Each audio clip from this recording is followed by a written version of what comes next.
आइए बच्चों, आज की क्लास शुरू करते हैं। 10वीं की गणित आज शुरू कर रहे हैं। 10वीं की गणित में हमने प्रश्न बैंक से पढ़ाना शुरू किया है और 3 चैप्टर कंप्लीट हो गए हैं। चौथा चैप्टर चल रहा है द्विघात समीकरण या वर्ग समीकरण। द्विघात समीकरण से 5 नंबर के प्रश्न आने हैं। इसमें 2 विकल्पीय प्रश्न रहेंगे, वस्तुनिष्ठ टाइप के प्रश्न रहेंगे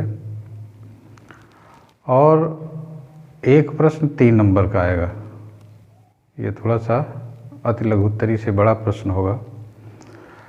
तो 3 नंबर के प्रश्न के लिए अभ्यास कर रहे थे, कुछ क्वेश्चन बता दिए थे, कुछ बचे हुए हैं। बहुत सीमित प्रश्न दिए हुए हैं प्रश्न बैंक में और आप लोगों को चाहिए कि प्रश्न बैंक के सारे प्रश्न अच्छी तरह से तैयार कर लें और इसके लिए हम भी कोशिश कर रहे हैं आपकी मदद करने के लिए। तो हमारा लेक्चर ज़रूर देखें और उसको अभ्यास करने का प्रयास करें। अगर 2-3 बार आप अभ्यास कर लेंगे तो सारे प्रश्न याद जैसे हो जाएंगे, रट जाएंगे और बिल्कुल बनने लगेंगे, आपके अंदर कॉन्फिडेंस आ जाएगा।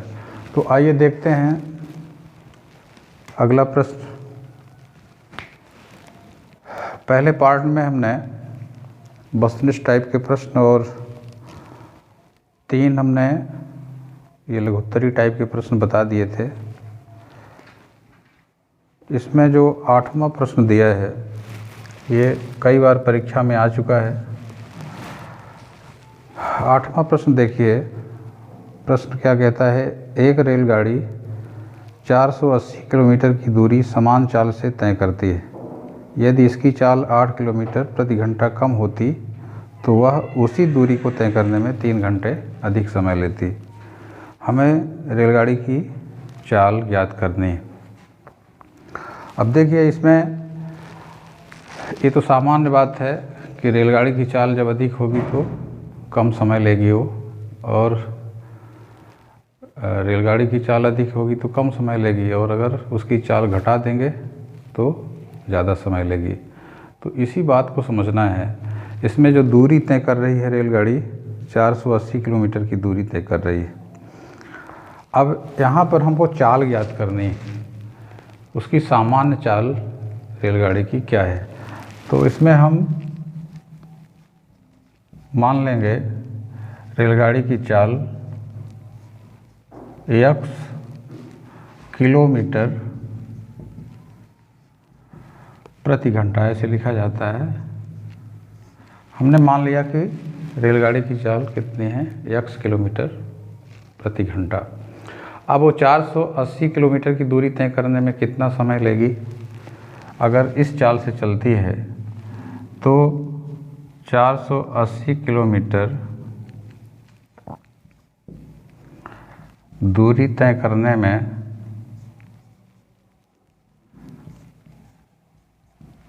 लगा समय कितना होगा। अब देखिए, समय हम कैसे निकालते हैं। समय निकालने के लिए सूत्र होता है दूरी बटे चाल, ठीक है ना। दूरी बटे चाल यानी 480 दूरी है और चाल है x किलोमीटर प्रति घंटा। तो ये सामान्य सूत्र होता है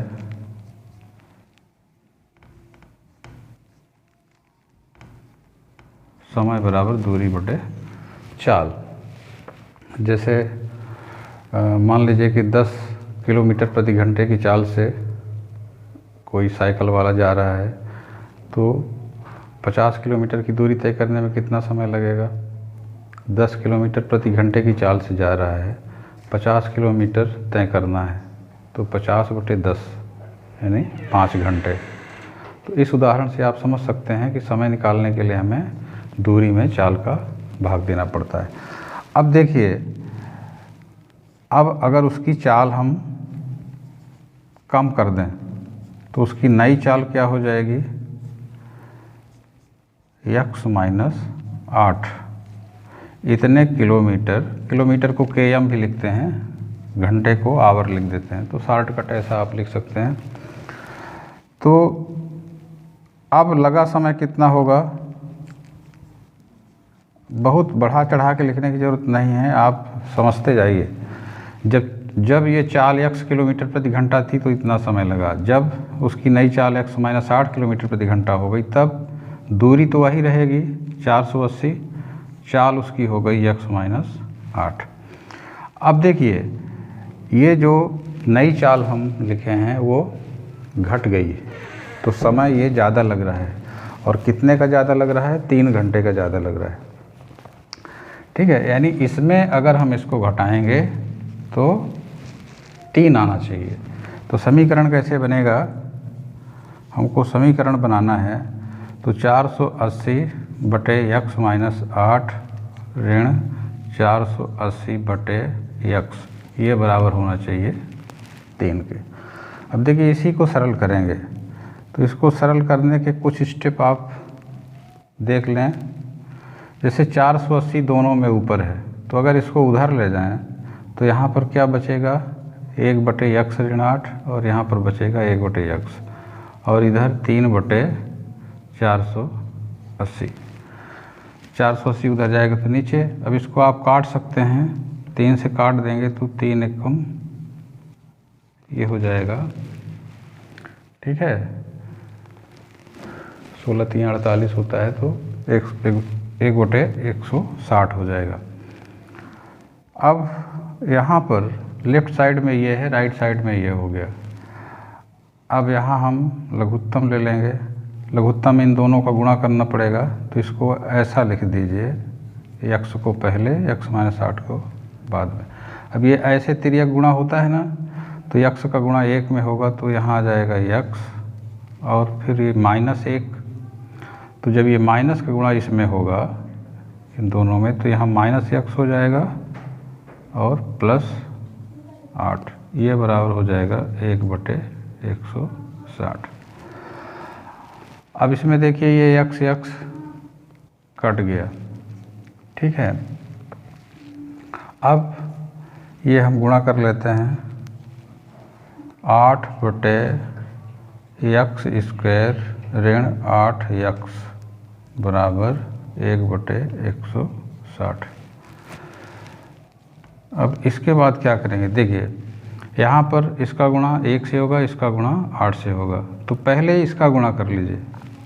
ये तरीका आप अपनाइए तो ज़्यादा अच्छा रहेगा। x² ऋण 8x, इसका गुणा हो गया 1 के साथ, तो यही आ गया, और 160 का गुणा 8 में होगा तो बराबर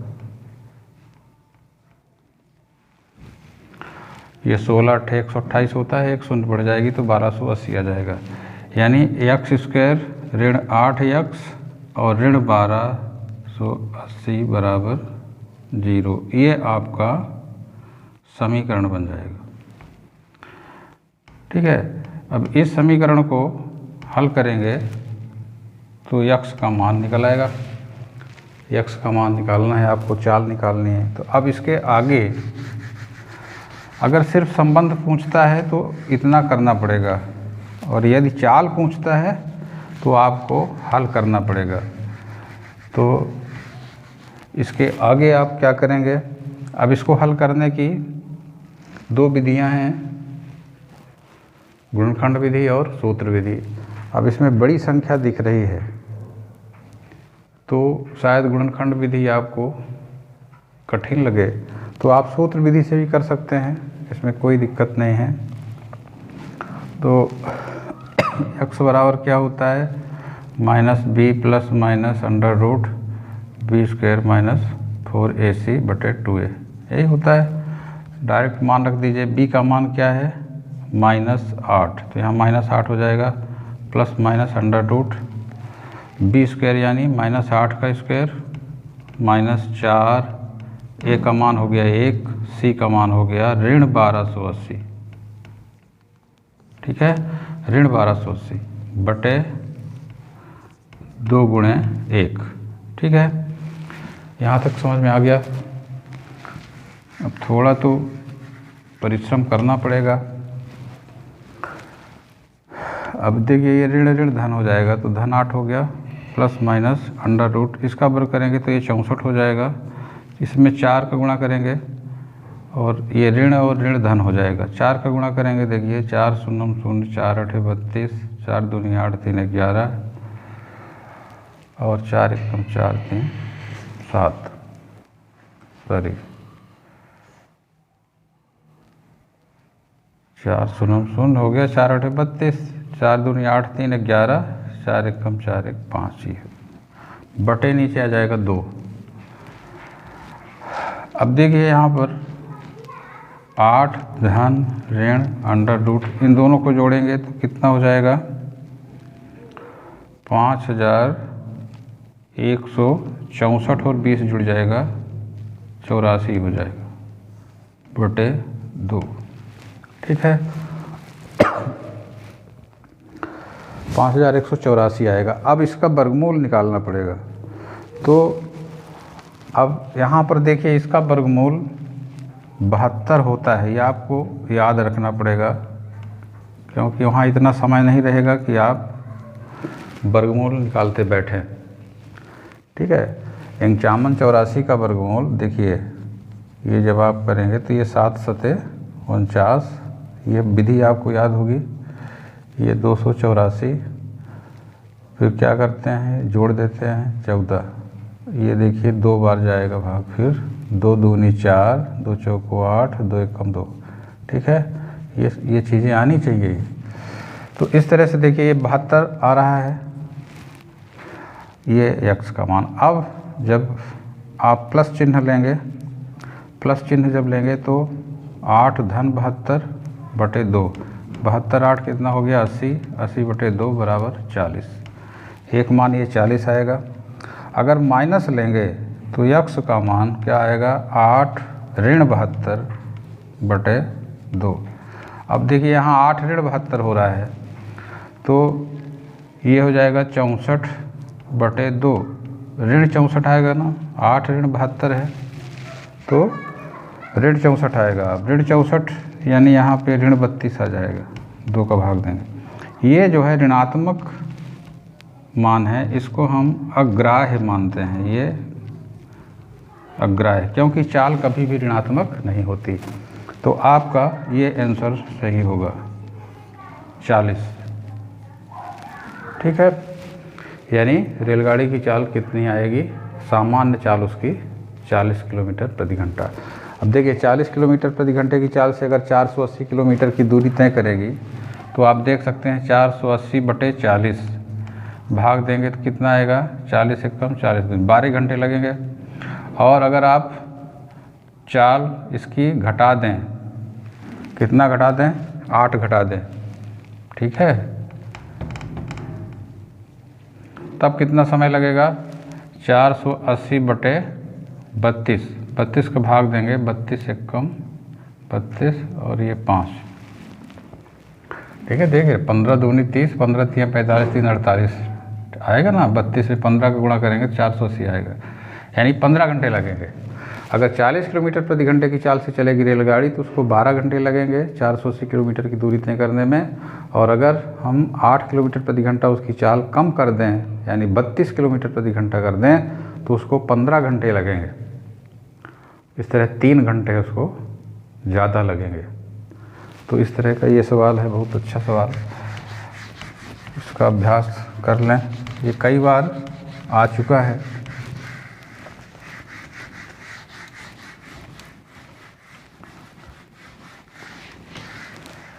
इसके बाद अगला सवाल है, द्विघात समीकरण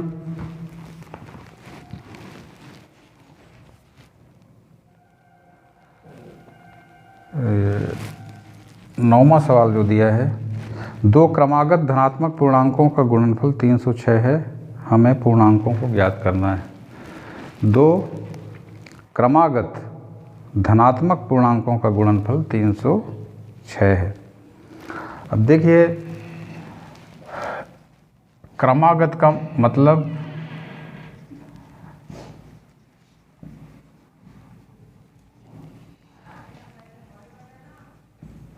दो क्रमागत धन पूर्णांक हम कैसे मानते हैं, x और x प्लस 1 है ना। जैसे 5 है, 5 के आगे वाला 5 धन 1 6 है ना। कोई भी इस तरह की संख्या लेंगे तो 1 जोड़ेंगे तो अगला मिल जाएगा ना।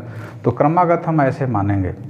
अब इसमें संबंध क्या है, इनका गुणनफल 306 है, यानी x में हम x प्लस 1 का गुणा करेंगे तो ये आएगा 306। बिल्कुल सिंपल है ये।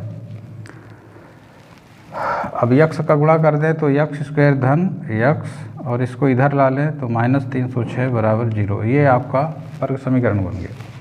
देखिए इसमें बहुत सरल चीज़ है, अगर समझ में आ रही है। क्रमागत हम पूर्णांक मान लिए x और x प्लस 1। अब x और x प्लस 1 का गुणा करेंगे तो 306 आएगा। अब गुणा ये वितरण नियम से हो गया, x स्क्वायर प्लस x और 306 को भी ला लिए बाईं तरफ तो माइनस 306 बराबर 0। अब इसको हल करना है। फिर वही हम सूत्र विधि अपनाते हैं, minus b plus minus under root b square minus 4ac बटे 2a। इसमें मान रख दीजिए माइनस, देखिए b का मान क्या होगा यहाँ 1। अगर आपको समझ में आ रहा है आप डायरेक्ट मान रख सकते हैं, कोई ज़रूरी नहीं कि आप a b c का मान रखें फिर लिखें, समय बढ़ेगा और लिखना ज़्यादा पड़ेगा।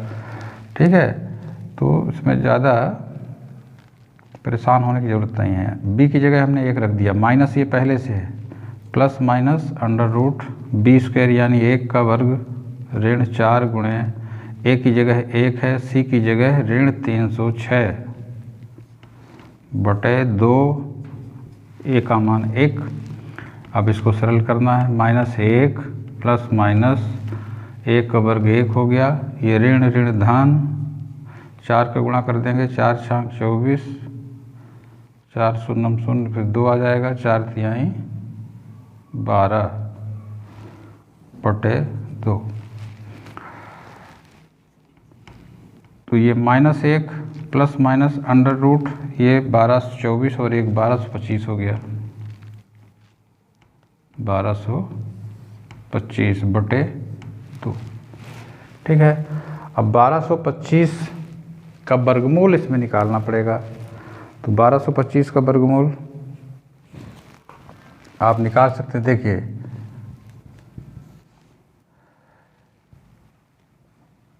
पहले 3 त्रिकाई 9 होगा, 9 कितना बचा, ये 12 में 9 के 3, ये कट जाएगा, ये 25 आया, इसको जोड़ देते हैं ना 6 हो गया। अब कितनी बार भाग जाएगा, 5 बार, 5 में 25, 5 का 30, 2 32, देखिए कट गया, यानी वर्गमूल क्या होगा 35। अब ये आपको याद हो जाना चाहिए 1225 का वर्गमूल 35 होता है। तो -1 धन ऋण 35 बटे 2। अब एक बार प्लस चिन्ह लीजिए, तो जब प्लस लेंगे ऐसे लिख दें प्लस, ठीक है। प्लस चिन्ह लेने पर x बराबर क्या आएगा, ऋण 1 धन 35 बटे 2। तो यहाँ देखिए धन 35 ऋण 1 तो घट न जाएगा, तो ये 34 बटे 2 भाग दे देंगे तो 17, क्या आ जाएगा, एक मान 17। ये देखिए धनात्मक आएगा। जब आप ऋण लेंगे तो x बराबर ऋण 1 ऋण 35 बटे 2, तो क्या हो जाएगा, ऋण 1 ऋण 35 दोनों जुड़ जाएंगे, ऋण 36 बटे 2 ऋण 18। ठीक है, ये ऋणात्मक आ गया, इसलिए हम इसको नहीं ले पाएंगे। ठीक है, क्योंकि सवाल में कह रहा है कि आप धन पूर्णांक लीजिए, तो हम ऋण पूर्णांक नहीं ले पाएंगे। तो आपका 1 17 हो गया, यानी x आ गया 17। अगला क्या होगा, 17 धन 1 यानी 18। तो आप यहाँ आंसर में क्या लिख देंगे, 17 18। अब यहाँ मत सोचिएगा कि ये वाला 18 यहाँ आ गया है, ये तो ऋण है। ठीक है, ये इससे कोई मतलब नहीं है, ये ग्राह्य है। आपका एक पूर्णांक 17 और उसके अगले वाला 18, तो ये आपका उत्तर होगी। 17 और 18 का गुणा करेंगे तो 306 आएगा। ठीक है, तो इसको कर लें, ये बहुत सरल सवाल है, ज़्यादा इसमें लिखने की ज़रूरत नहीं है।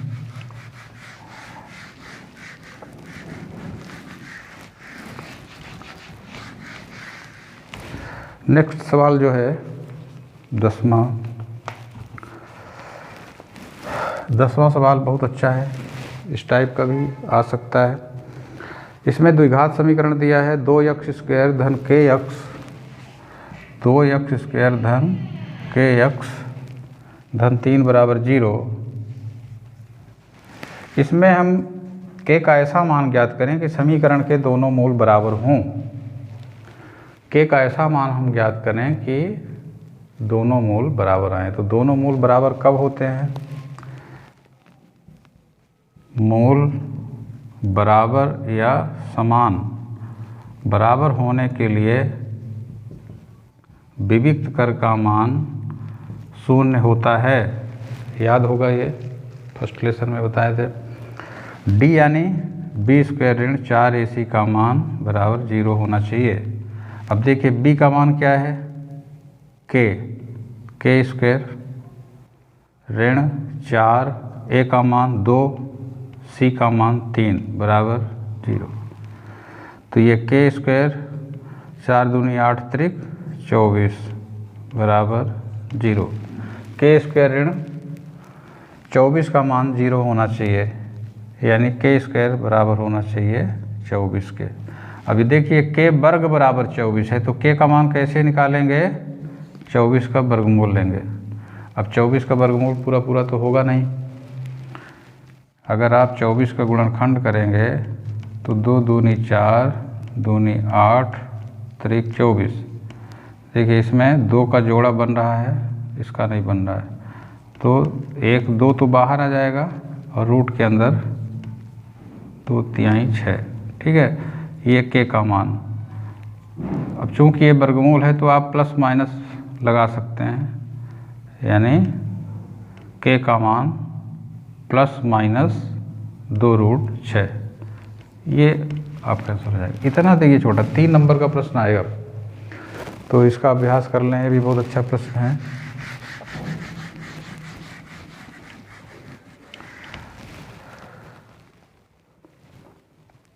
नेक्स्ट इसी टाइप का प्रश्न है। द्विघात समीकरण kx इंटू x ऋण 2 धन 6 बराबर 0। कहता है कि k का ऐसा मान ज्ञात कीजिए कि समीकरण के दोनों बराबर मूल रहें। तो उसी टाइप का प्रश्न है जैसे 10वां था। अब इसको थोड़ा सा सरल करें, kx का गुणा कर दें तो ये समीकरण सही रूप में आ जाए। kx² ऋण 2kx धन 6 बराबर 0। ठीक है, kx का गुणा कर दिए, धन 6 पहले से है, ये आपका समीकरण हो गया। अब ये सही रूप में आ गया। अब यहाँ फिर उसी तरह से लिखेंगे, मूल बराबर होंगे यदि d बराबर 0 होगा। बिल्कुल ये शर्त रटी होनी चाहिए, d का मान यानी विविक्त कर का मान 0 होगा तभी मूल बराबर होंगे। अब d क्या होता है? b² ऋण 4ac, ये भी याद होना चाहिए, बराबर 0। अब आप सीधे मान रखिए, b का मान क्या है? ये b का मान है, यानी -2k।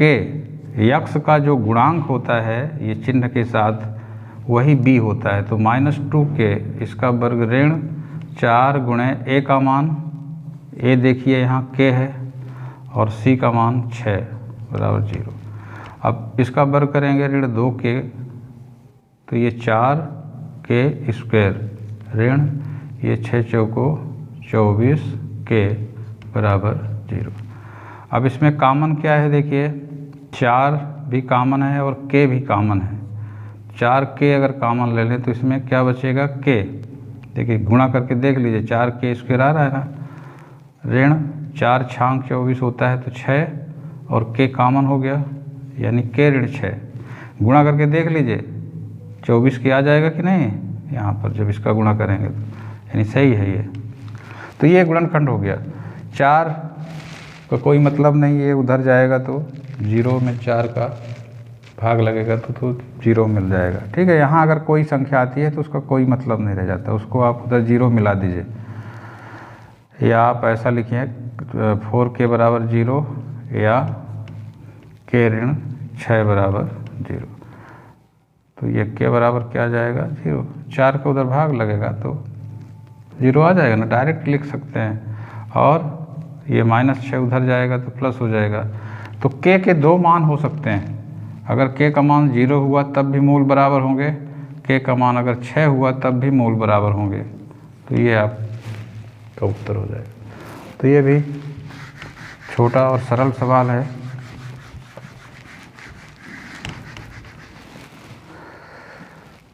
अगला सवाल दिया है 12वां, गुणनखंड विधि से हल कीजिए। √2 x²। यहाँ देखिए √2 हर पूरे में रूट नहीं लगा है, इसमें छपा गलत है। धन 7x धन 5 √2 बराबर 0।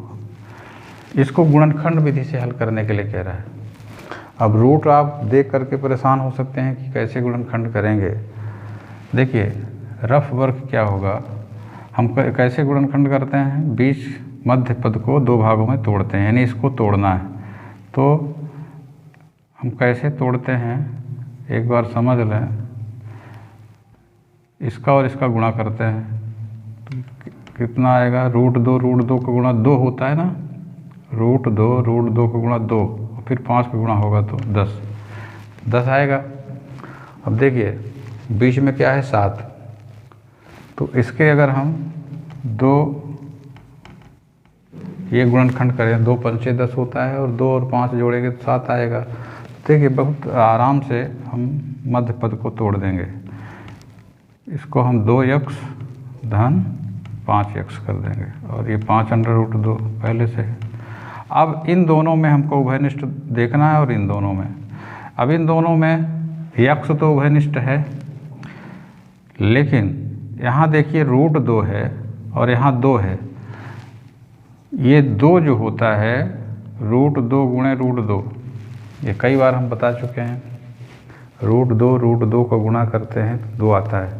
इसका मतलब 2 में ये 2 √2 समाये हुए हैं।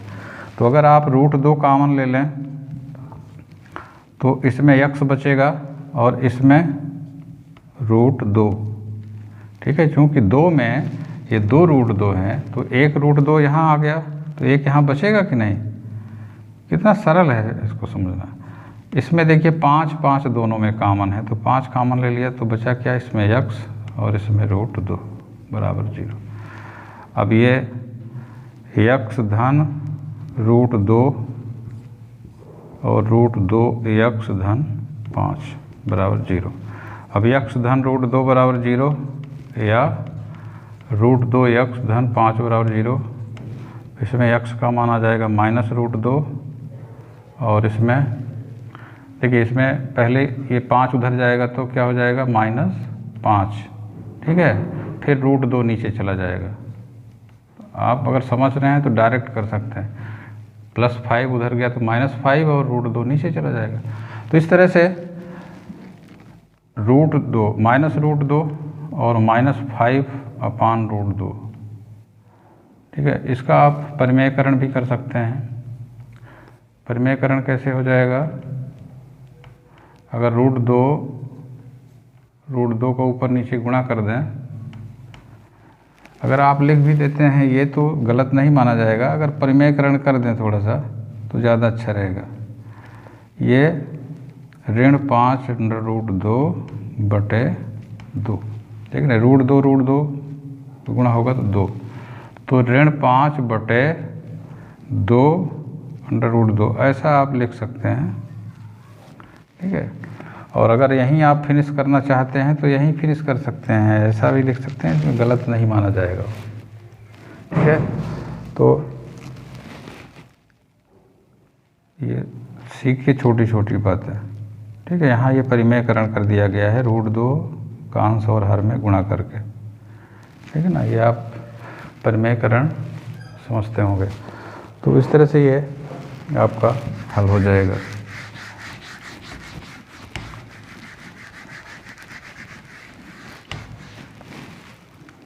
नेक्स्ट क्वेश्चन है, गुणनखंड विधि से समीकरण हल कीजिए।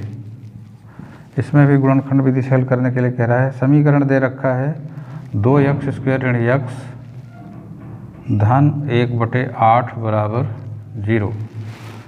2x² ऋण x धन 1/8 बराबर 0।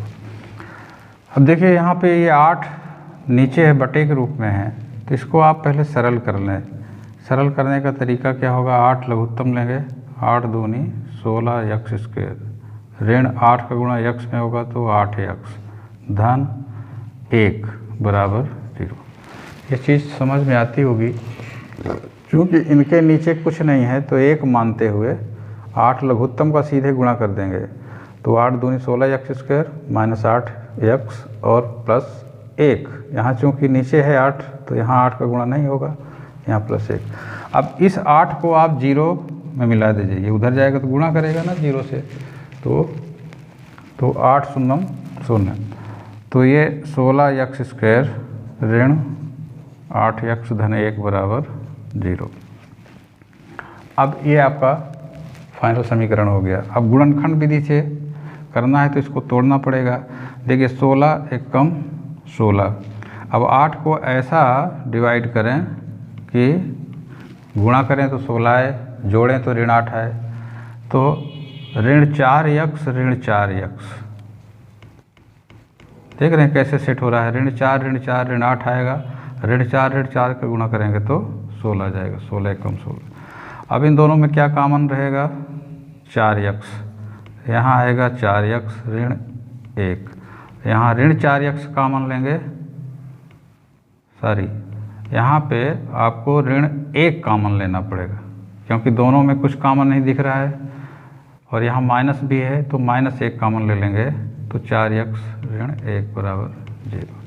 तो 4x ऋण 1 और 4x ऋण 1 दोनों में आएगा, तो 4x ऋण 1 बराबर 0, तो x बराबर 1/, देखिए -1 उधर जाएगा तो प्लस ना हो जाएगा, और फिर बटे 4। इसको भी लेंगे तो वही चीज़ आएगी, 4x बराबर 1, तो x बराबर 1/4, यानी इसके दोनों मूल बराबर होंगे, यानी इसका आंसर सिर्फ होगा 1/4। ठीक है, तो इसको कर लीजिए। 2 सवाल और बचे हैं, इनको भी देख लेते हैं।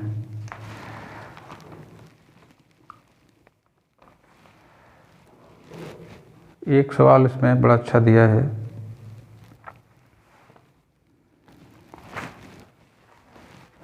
एक कुटीर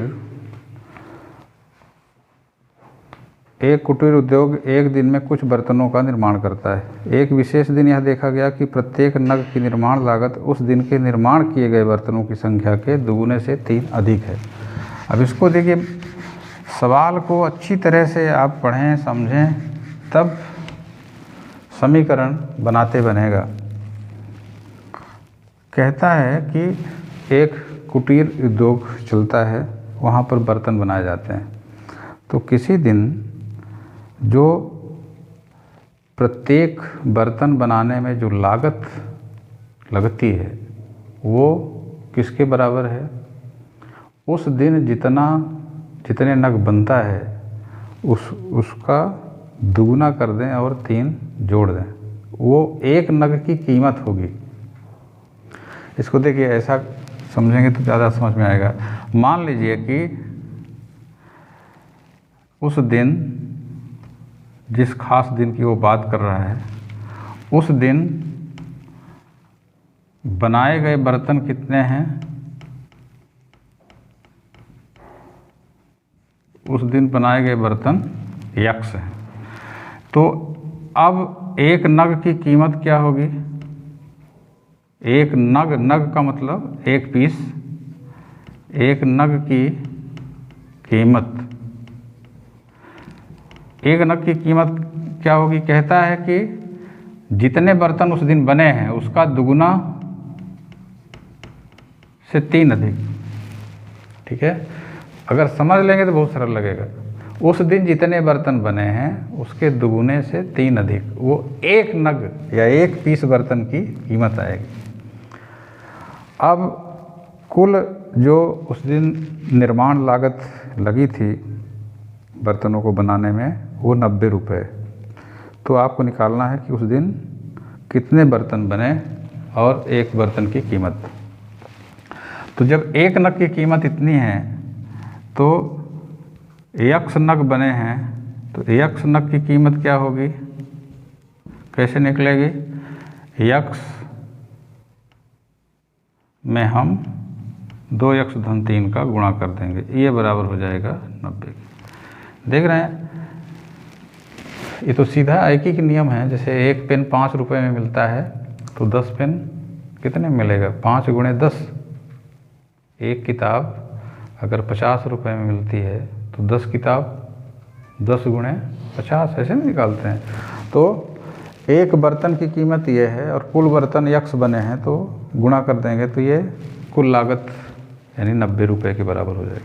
अब इसी से आपका समीकरण बन गया है। x का गुणा कर दें तो ये 2x² धन 3x और इसको इधर ला लें -90, ये आपका समीकरण बन गया। अब इसको आप किसी भी विधि से हल कर सकते हैं। 2x² धन 3x ऋण 90 बराबर 0। अब अगर आपको इसको तोड़ना है तो ये गुणा करेंगे 9 दूनी 18।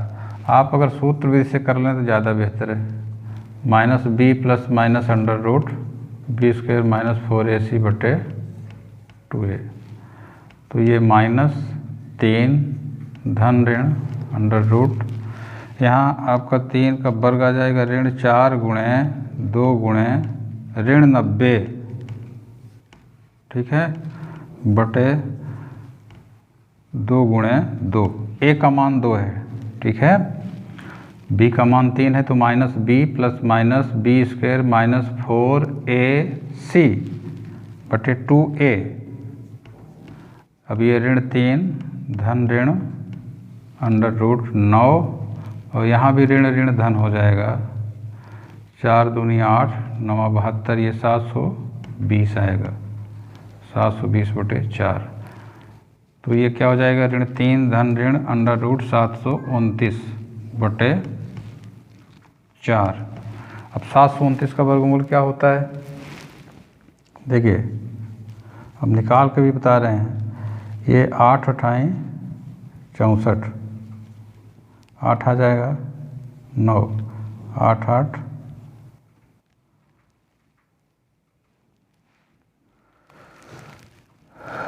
16, 8 8 64,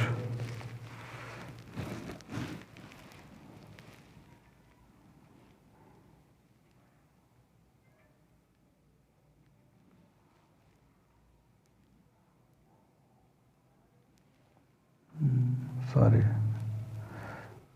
यहाँ पे पहले एक अंक से लेंगे ना साथ में, तो ये 2 दूनी 4, 329, इधर से जोड़ा बनाते हैं तो एक जोड़ा ये बनेगा, 7 बचेगा, तो 2 दूनी 4, 3 आ गया, फिर ये 29, 2 2 4 हो गया। अब कितनी बार भाग जाएगा? 4 9 नहीं जाएगा,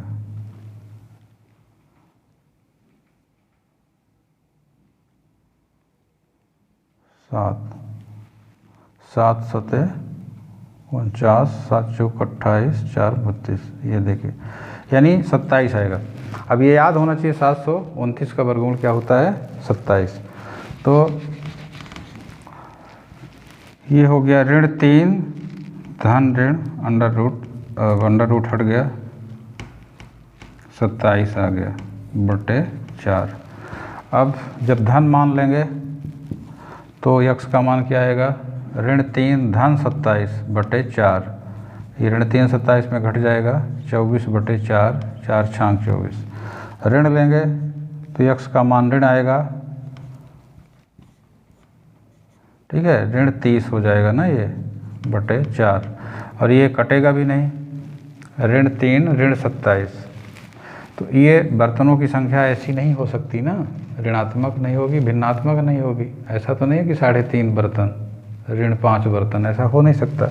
ये मान जो है ग्राह्य नहीं होगा, यानी 6 यक्स का मान क्या हो जाएगा 6, यानी उस दिन 6 बर्तन बने। अब एक बर्तन की कीमत क्या होगी, एक बर्तन की कीमत या एक नग की कीमत, एक नग की कीमत का सूत्र क्या है, ये 2 यक्स धन 3, यानी 2 गुणे यक्स का मान 6 आया धन 3, 6 दूनी 12, 3 15, यानी एक बर्तन की कीमत होगी 15 रुपये। और उस दिन कितने बर्तन बने होंगे, 6 बर्तन बने होंगे। तो इस तरह से आप इसको कर सकते हैं। और अगला सवाल जो है, अब इसको कंप्लीट ही कर देते हैं, 2-3 सवाल बचे हैं।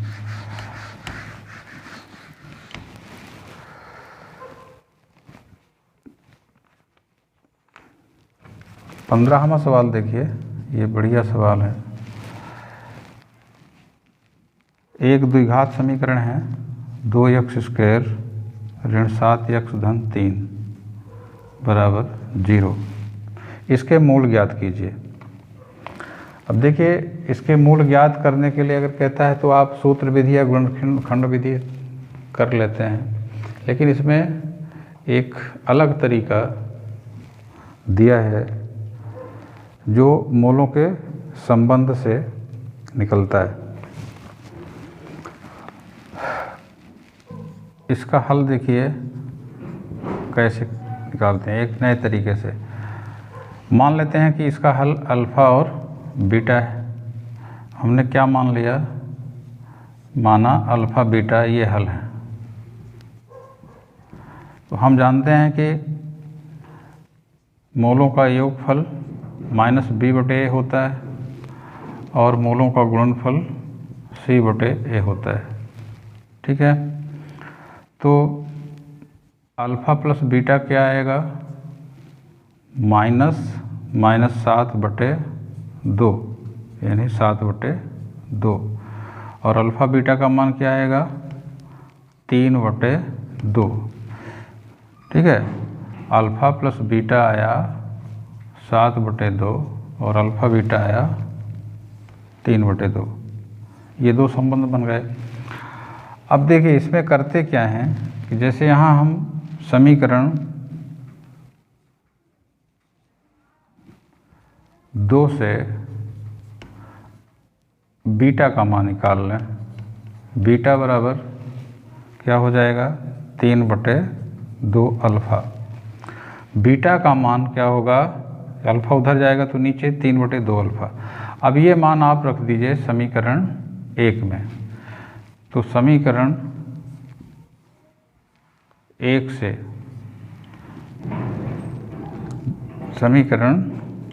1 से अल्फ़ा धन बीटा की जगह हो गया 3 बटे 2 अल्फ़ा बराबर 7 बटे 2। तो ये यहाँ 2 अल्फ़ा लघुत्तम होगा, तो 2 अल्फ़ा स्क्वायर धन 3 बराबर 7 बटे 2। ये थोड़ा सा पेचीदा है, उसी को घुमा के किया जा रहा है। अब देखिए 2 का गुणा इसमें होगा तो ये 4 अल्फ़ा स्क्वायर धन 3 दूनी 6 बराबर, ये 2 अल्फ़ा है तो 7 दूनी 14 अल्फ़ा। तो ये 4 अल्फ़ा स्क्वायर ऋण 14 अल्फ़ा धन 6 बराबर 0। और इसको 2 से काट दें तो 2 अल्फ़ा स्क्वायर ऋण 2 सत्ते 14, 7 अल्फ़ा धन 2 तिहाई 6। देखिए फिर से वही समीकरण आ गया, 2 अल्फ़ा स्क्वायर ऋण 7 अल्फ़ा धन 3 बराबर 0। तो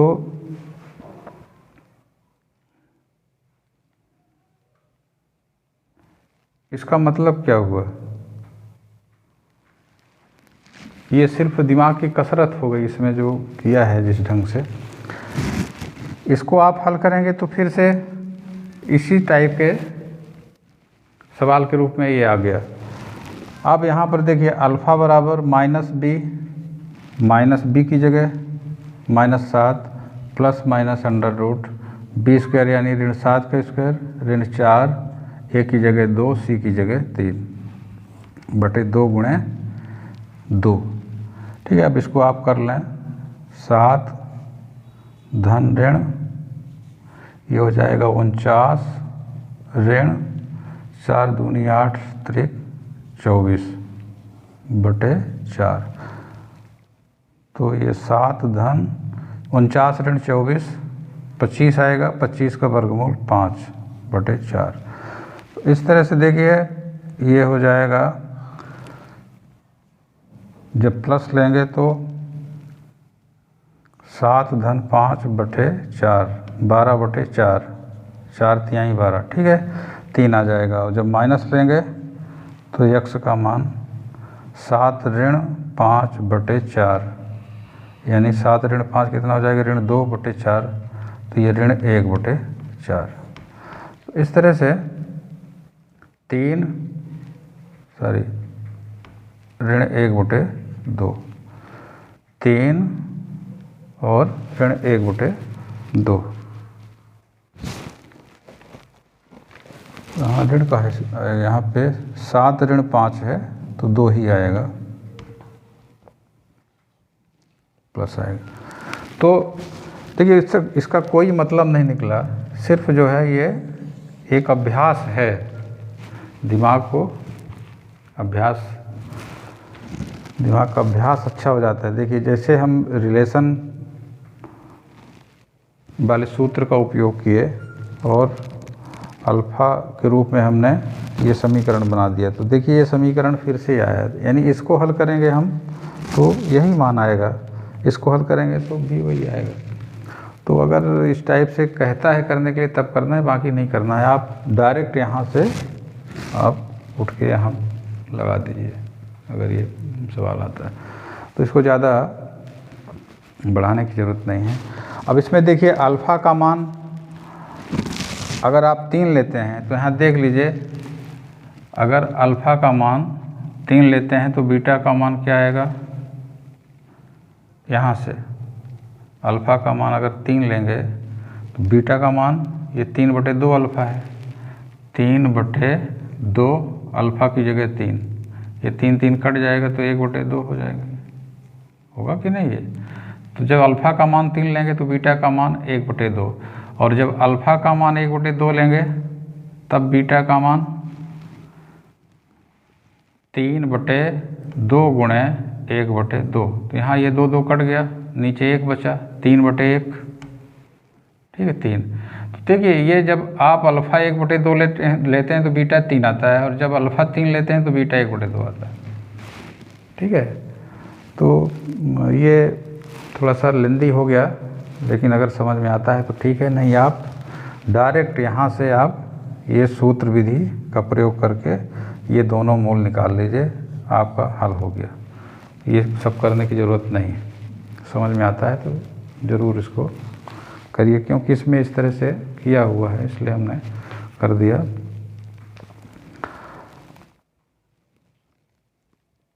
इसके बाद अगला प्रश्न है,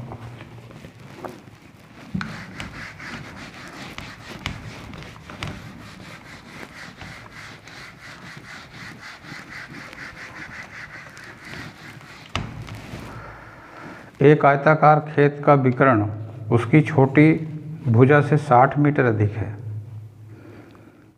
और बड़ी भुजा छोटी भुजा से 30 मीटर अधिक है। खेत की भुजाएं ज्ञात कीजिए। खेत कैसा है, आयताकार है। आप जानते हैं आयत इस टाइप का होता है,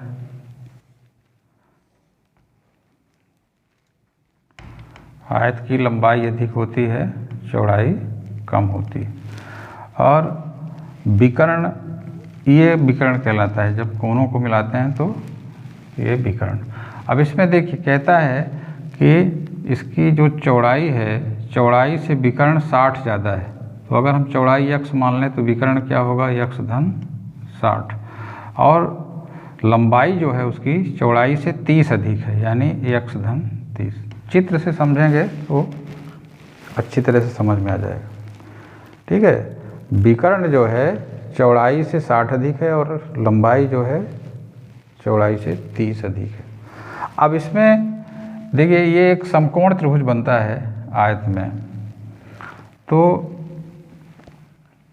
आप जानते हैं कि आधार का वर्ग धन लंब का वर्ग बराबर होता है कर्ण का वर्ग। तो इसमें ऐसे लिखना है यक्स धन 30 का वर्ग, देखिए जैसा हम बता रहे हैं ऐसे लिखना है, धन यक्स स्क्वायर, ये हो गया आधार का वर्ग धन लंब का वर्ग बराबर यक्स धन 60, ये कर्ण का वर्ग। अब इसको खोल के समीकरण बनाना है, तो ये ए धन बी का होल वर्ग यक्स वर्ग धन 2 गुणे ए बी होता है यानी यक्स गुणे 30 धन 30 का वर्ग धन यक्स का वर्ग बराबर, इसको खोलेंगे तो यक्स वर्ग धन 2 गुणे यक्स गुणे 60 धन 60 का वर्ग। ये थोड़ा सा लंबा है लेकिन सरल हो जाएगा तो दिक्कत नहीं होगी। यक्स स्क्वायर धन ये 30 दूनी 60 यक्स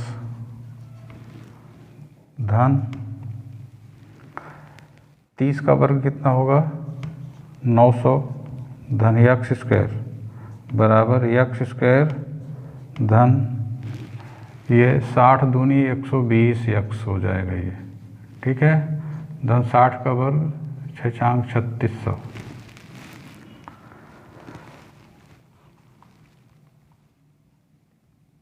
अब इसमें देखिए यक्स स्क्वायर इधर भी यक्स स्क्वायर है। जब समान संख्या हो तो आप काट सकते हैं। दोनों पक्ष में अगर एक ही संख्या है तो पक्षांतर करने के पहले ही आप काट दें तो झंझट खत्म हो जाए। अब बचा क्या, इधर देखिए यक्स स्क्वायर बचा, 60 यक्स यहाँ है 120 यक्स यहाँ है, इसको इधर लाएंगे तो धन 60 यक्स ऋण 120 यक्स, और इधर 900 है और ऋण 3600। एक बार और लिखें यक्स स्क्वायर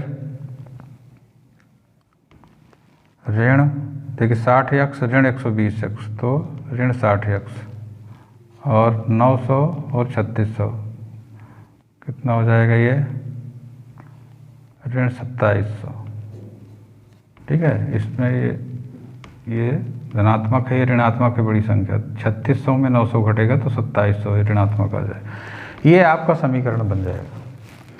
अब इसको आप अगर गुणनखंड विधि से करें तो देखिए 9 त्रिक 27 होता है और 9 में 3 घटाने पर 6 आता है, यानी इसको आप 90 ऋण 30 कर सकते हैं। 90 में 30 घटाने पर 60 आता है और 90 30 का गुणा करने पर 2700 आएगा। यहाँ 1 है तो 2700 ही होगा इसका और इसका गुणा। तो देखिए इसको क्या करते हैं, यक्स स्क्वायर ऋण 90 यक्स और धन 30 यक्स।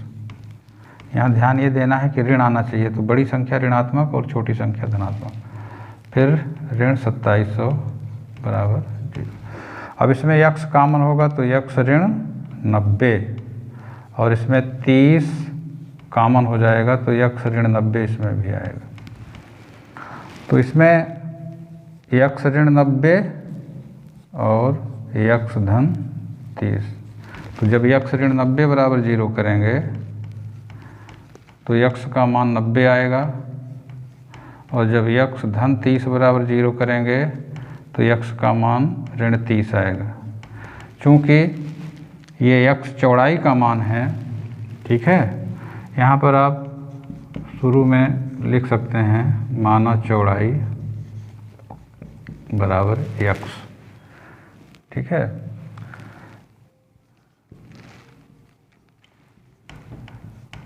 यहाँ चित्र अगर आपने बना दिया ना, सिर्फ इतना भर लिख देंगे कि चित्रानुसार इसका वर्ग धन इसका वर्ग बराबर इसका वर्ग, तो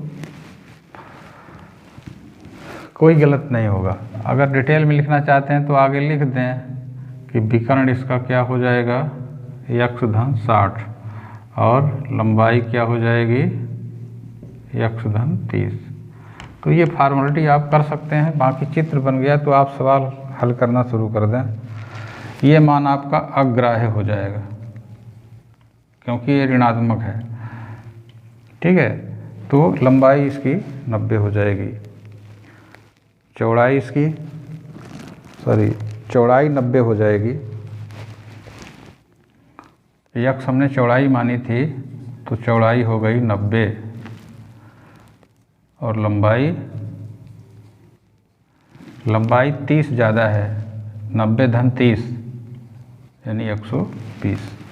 ये आपका मीटर में दिया है, तो यहाँ मीटर लगा दें, तो ये आपका आंसर है।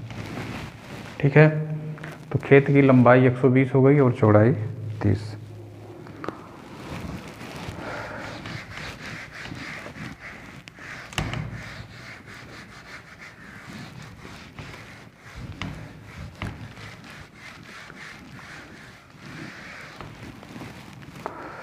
इसके बाद 17वां प्रश्न है, कहता है कि दो संख्याओं के वर्गों का अंतर 180 है। छोटी संख्या का वर्ग बड़ी संख्या का 8 गुना है। दोनों संख्याएं ज्ञात कीजिए। दो संख्याओं के वर्गों का अंतर दिया है 180। छोटी संख्या का वर्ग बड़ी संख्या का 8 गुना है। तो इसमें अगर हम मान लें कि बड़ी संख्या x है, तो छोटी संख्या का वर्ग क्या होगा? छोटी संख्या का वर्ग 8 गुना है, छोटी संख्या का वर्ग हो जाएगा 8x। देख रहे हैं, बड़ी संख्या अगर हम x मान लेते हैं तो छोटी संख्या का वर्ग 8x होगा। ठीक है, बड़ी संख्या का वर्ग क्या होगा? बड़ी संख्या का वर्ग हम x माने हैं तो x वर्ग हो जाएगा। अब कहता है कि अंतर x² ऋण 8x। बड़ी संख्या के वर्ग में छोटी संख्या का वर्ग घटाते हैं तो 180 आता है, यानी ये बराबर 180, यानी x² ऋण 8x ऋण 180 बराबर 0। ये आपका समीकरण बन जाएगा। बहुत सरल है ये। अब इसमें देखिए 18 दाहम 180 और 18 में 10 घटाते हैं तो 8 आ जाता है। तो इसके आप दो भाग कर लीजिए, ऋण 18x और धन 10x। ये दो टुकड़े हो जाएंगे। अब इसमें x कॉमन ले लेंगे तो x ऋण 18 और धन 10 कॉमन हो जाएगा तो x ऋण 18 ये भी हो जाएगा।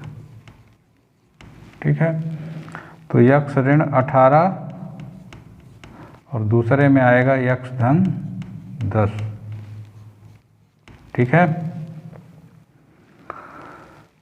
तो x का मान देखिए, इसमें क्या निकलेगा? 18 निकलेगा। अब थोड़ा डायरेक्ट करना सीखिए। इसमें क्या निकलेगा? ऋण 10। ये ऋणात्मक हम नहीं ले पाएंगे, क्योंकि अगर x का मान हम ऋण लेते हैं तो बड़ी संख्या का वर्ग यहाँ पर छोटी संख्या का वर्ग 8x लेना पड़ेगा, यानी ऋण 10 गुणे 8 तो ऋण 80, यानी वर्ग ऋणात्मक आएगा, जबकि ये संभव नहीं है। तो यहाँ आप डायरेक्ट इसको अग्राह्य लिख सकते हैं, आपको भाषण देने की ज़रूरत नहीं, समझाने की ज़रूरत नहीं। तो x का मान 18 आ जाएगा। बड़ी संख्या 18, तो छोटी संख्या क्या होगी? अब देखिए, छोटी संख्या डायरेक्ट नहीं निकलेगी, छोटी संख्या का वर्ग पहले निकलेगा। छोटी संख्या का वर्ग कितना है? 8x। 8 गुणे x का मान कितना आया? 18। 8 गुणा करेंगे 144, वर्गमूल ले लेंगे, क्योंकि हमें छोटी संख्या ना निकालनी है। तो छोटी संख्या 144 का वर्गमूल करने पर निकलेगी, तो ये 12, यानी बड़ी संख्या हो जाएगी आपकी 18 और छोटी संख्या हो जाएगी 12। ये आपका आंसर हो जाएगा। तो थोड़ा सा समझेंगे और शॉर्टकट करने की कोशिश करेंगे तो ज़्यादा लंबा नहीं होगा। इसमें ज़्यादा समझाया है तो ज़्यादा आपको समझाने की ज़रूरत नहीं है। तो इसमें 2 सवाल और बचे हुए हैं। समय ज़्यादा हो रहा है। इन 2 सवालों को हम बाद में करवा देंगे। जब समानांतर श्रेणी पढ़ाएंगे तो 2 सवाल और बचे हुए हैं, उनका भी करवा देंगे। इसके बाद समानांतर श्रेणी शुरू करेंगे। तो आज का लेसन थोड़ा सा लंबा हो गया है। आप इसको इत्मीनान से 2 पार्ट में देखें और एक एक क्वेश्चन का अभ्यास करें, जिससे वर्ग समीकरण 5 नंबर का आपका तैयार हो जाए। आज की क्लास समाप्त करते हैं।